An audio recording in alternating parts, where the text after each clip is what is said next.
பஞ்சபாண்டவர்களோட அப்பா பேர் வந்து பாண்டு.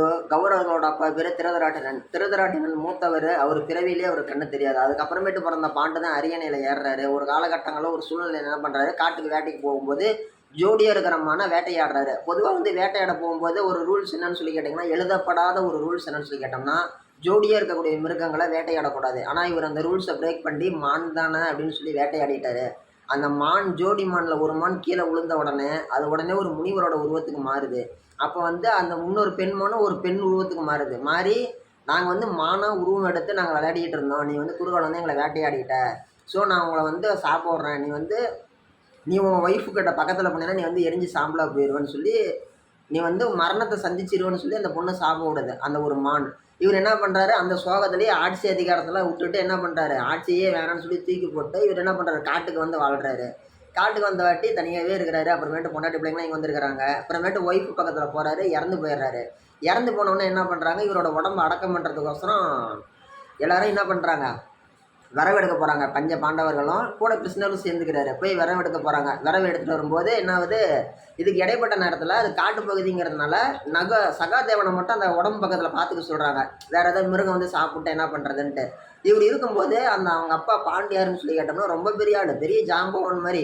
அவருக்கு தெரியாத கலையே இல்லைங்கிற அளவுக்கு ஆயக்கலைகள் 64 கிருஷ்ணர் எப்படி கரைச்சி குடிச்சாரோ அந்த மாதிரி இவர் கரைச்சி குடிச்சாரு.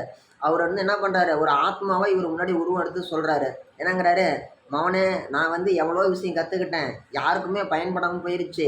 நீ என்ன பண்ணி என் உடம்புலேருந்து கறி எடுத்து சாப்பிடுன்னு சொல்கிறாரு. அவர் வந்துட்டு என்னது, கறியை சாப்பிட்றதே, செத்து போன பணத்தை சாப்பிட்றதே பாவம், தப்பு, அருவருக்கத்தக்க செயல். அதுவும் பெற்ற அப்பாவோட கறி யாராச்சும் திம்மாங்களா, அதெல்லாம் திங்க மாட்டேங்கிறாரு. உடனே அவங்க அப்பாவோட ஆவி என்ன பண்ணுது, சகாதேவன்கிட்ட கெஞ்சி கூத்தாடுது. டேய் என் உடம்புல ஒரு சாதாரண சுண்டு விரல் மட்டுமாச்சும் தின்றான்னு சொல்லி ராவடி பண்ணுது. உடனே இவர் என்ன பண்ணுறாரு, வேறு வழியே இல்லாமல் அதனோட அப்பாவோட இதெல்லாமே வந்து பார்த்திங்கன்னா ஒரு ஸ்டோரி மட்டும்தான், ஒரு கதை மட்டும்தான் சொல்லி நீங்கள் தெரிஞ்சுக்கோங்க. உடனே சகாதேவன் என்ன பண்ணுறாரு, அவங்க அப்பாவுடைய சுண்டு விரல் இருக்குது இல்லைங்களா, கை சுண்டு விரல், வலது கையோட சுண்டு விரலை கொஞ்சோண்டு மட்டும் வெட்டி எடுத்து சாப்பிட்றாரு. வேறு வழியே இல்லாமல் அவங்க அப்பாவோட ஆத்மா ஃபோர்ஸ் பண்ணுதுன்ட்டு. சாப்பிட்டு முடித்த உடனே அவங்க அப்பா செஞ்ச தான தர்மம் புண்ணிய பலன்கள் எல்லாமே வந்து சகாதேவனுக்கு போய் சேருது. பஞ்ச பாண்டவர்களில் கடைசி பையனான சகாதேவன்கிட்ட தான் வந்து அனைத்துமே போய் சேருது. உடனே இவருக்கு என்ன தெரியுது, முக்காலத்தையும் அறியக்கூடிய ஞானமெல்லாம் கிடைக்குது. உடனே விரவெல்லாம் எடுத்துகிட்டு வராங்க. எல்லாருமே தலையில் வச்சு தூக்கிட்டு வராங்க. கிருஷ்ணர் தலைமையிலையும் விரவு இருக்குது. ஆனால் மற்றவங்க தலை மேலே விரவு ஒட்டிக்கிட்டு இருக்குது. கிருஷ்ணர் தலை மேலே விரவு கேப் விட்டு அப்படியே மிதந்துட்டு வருது. ஓகேங்களா, எல்லாரும் வந்து யார் கண்ணுக்குமே இது தெரியல. எல்லாருக்குமே அது கிருஷ்ணர் தூக்கிட்டு வர மாதிரி தான் தெரியுது. இவர் சகாதேவன் கண்ணுக்கு முக்காலமும் உணர்ந்ததுனால அவர் விரவு தூக்காமல் அவரோட சக்தியெல்லாம் மிதந்துட்டு வருதுன்னு இவர் தெரிஞ்சுக்கிறாரு. எல்லாரும் விரவு கொண்டு வந்து வச்ச உடனே வா அப்படின்னு சொல்லி வேர்வையால் இப்படி சிந்தி போடுறாங்க. உடனே கிருஷ்ணர் இப்படி பண்ணுறாராம். உடனே சகாதேவன் என்ன பண்ணுறாரு, கிருஷ்ணர் தனியாக கூட்டிகிட்டு போய், ஏப்பா எல்லாரும் விரவு தூக்கிட்டு வந்தாங்க, இந்த மாதிரி வேர்வை சிந்துறாங்க, நீ தான் விரவியே தூக்கலை, அது உன் தலையிலேயே படலை, நீ ஏன் இந்த மாதிரி பண்ணுற, நீ ஏன் இந்த மாதிரி நடிக்கிறன்றாரு. அவர் யார், கிருஷ்ணர் கடவுளாச்சு. உடனே கண்ணை மூடி பார்த்துட்டு நடந்ததெல்லாம் தெரிஞ்சுக்கிட்டாரு. தெரிஞ்சுக்கிட்டு அவனை கூட்டிகிட்டு போய் தனியாக சத்தியம் வாங்கி போடுறாரு. நீ யாருக்கிட்டையும் எதையுமே இதெல்லாம் நீ சொல்லக்கூடாது, எதிர்காலத்தில் நடக்க போகிறது முத கொண்டு எல்லாமே இனிமேல் உன்னால் உணர முடியும், யார்ட்டையும் சொல்லக்கூடாதுன்னு சொல்லி சத்தியம் வாங்கிக்கிறாரு. இது வந்து ஸ்டார்டிங் ஸ்டேஜ். இன்னும் ஒரு சில காலகட்டங்களில் போனோன்ட்டு என்னதுன்னு சொல்லி கேட்டோம்னா, மகாபாரத போர் நடத்தலாம் அப்படிங்கிறப்ப தூதெல்லாம் போயிட்டு வந்துட்டாங்க. கிருஷ்ணர் தூது போயிட்டு வந்துட்டார். ஒன்றும் வேலைக்கு ஆகலை. ஓகேவா, ஒவ்வொருத்தரையும் கூப்பிட்டு என்ன பண்ணுறாங்க, இந்த போட்டியில் நம்ம ஜெயிக்கிறதுக்கு என்ன பண்ணலாம், இல்லை எதாவது நிறுத்த முடியுமான்னு சொல்லி கிருஷ்ணர் சும்மா விளையாட்டு கேட்டுட்டு இருக்கிறாரு. அவரு விளையாடுறாரு, மற்றவங்ககிட்ட சீரியஸாக கேட்குறாரு. அப்போ எல்லாத்தையும் கேட்டாட்டி சகாதேவன்கிட்ட கேட்குறாரு. சகாதேவன் என்னங்கிறாரா, நீ போ கிருஷ்ணா, நீ போய் வேலையை பாரு, என்கிட்ட ஏன் கேட்குறாங்கிறாரு. சொல்லுப்பா அப்படின்னு சொல்லி கிருஷ்ணர் கேட்குறாரு. அப்போ வந்து என்ன பண்ணுறாரு, சகாதேவன் தனியாக கூட்டிகிட்டு போய், நான் சொல்கிறதெல்லாம் நீ செய்ய விட மாட்டேன், என்னான்னு சொல்லி கேட்டேன்னா, எல்லாருக்குமே என்ன காரணம்னா ஒரு 4-5 பாயிண்ட்டு தான். ஃபஸ்ட்டு என்னன்னா, அர்ஜுனனுக்கு, அதாவது துரியோதனனுக்கு அர்ஜுனனை கொலை பண்ணணும்.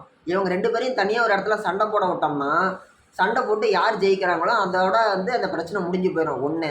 2வது, திரௌபதி வந்து அவங்க குடும்பத்தையே அழிக்கணும், அப்போ தான் நான் கூந்தலை முடி போட்டோன்னு சொல்லி முடியை விரித்து போட்டு சுற்றிட்டு இருக்கிறா, அவளை கூட்டிகிட்டு போய் மொட்டை அடித்து விட்டுரு. 2. 3வது, இந்த போரை எப்படினாலும் நடத்தியே தீருவேன்னு சொல்லி நீ தான் ராவடி பண்ணிகிட்டு இருக்கிற, அதனால உன்னைய கூட்டிகிட்டு போய் பாதாள உலகத்தில் இரும்பு சங்கிலி போட்டு கட்டி வச்சிட்டோம்னா நீ வெளியில் வரமாட்ட, உன்னை கண்ட்ரோல் பண்ணக்கூடிய இடம் அதுதான், அங்கே போய் இது பண்ணிடலாம். 3. 4வது, எங்கள் எல்லாருக்கும் மூத்தவராக இருக்கக்கூடிய திருதராட்டினன் அவருக்கு நீ கண் பார்வை கொடுத்து அவர் வந்து குறுக்கால வந்து பேசி மத்தியசம் பண்ணார்னா இந்த பிரச்சனை முடியும். 4 இது நீ எதையுமே நீ நடக்க விட மாட்ட, உன் விருப்பத்தை எல்லாம் பண்ணுவ கிருஷ்ணா, அப்புறம் ஏன் கிருஷ்ணா எங்களை வச்சு விளையாடுற, உன் முடிவுக்கு எது சரின்னு படுதோ பண்டு கிருஷ்ணன்னு சொல்லி இவர் சிரிச்சுக்கிட்டே சொன்னாராம். அந்த அளவுக்கு ஒரு சக்தி வாய்ந்த நபராக விளங்கியிருக்கிறாரு. இதுக்கு எல்லாத்துக்கும் காரணம் அவங்க அப்பா செஞ்ச பூர்வ புண்ணியம் எல்லாமே வந்து பார்த்தீங்கன்னா அந்த சுண்டு விரல் அவர் அந்த ஒரு அசைவம் சாப்பிட்டதுனால தான் வந்துச்சுன்னு சொல்லி ஒரு பாயிண்ட் ஆஃப் வியூ வந்து ஒரு கருத்துன்னு சொல்லி முன் வைக்கிறாங்க கதையாக. இது எல்லாமே வந்து பார்த்தீங்கன்னா செவி வழி கதை. சரிங்களா? நல்லா இருந்துச்சா?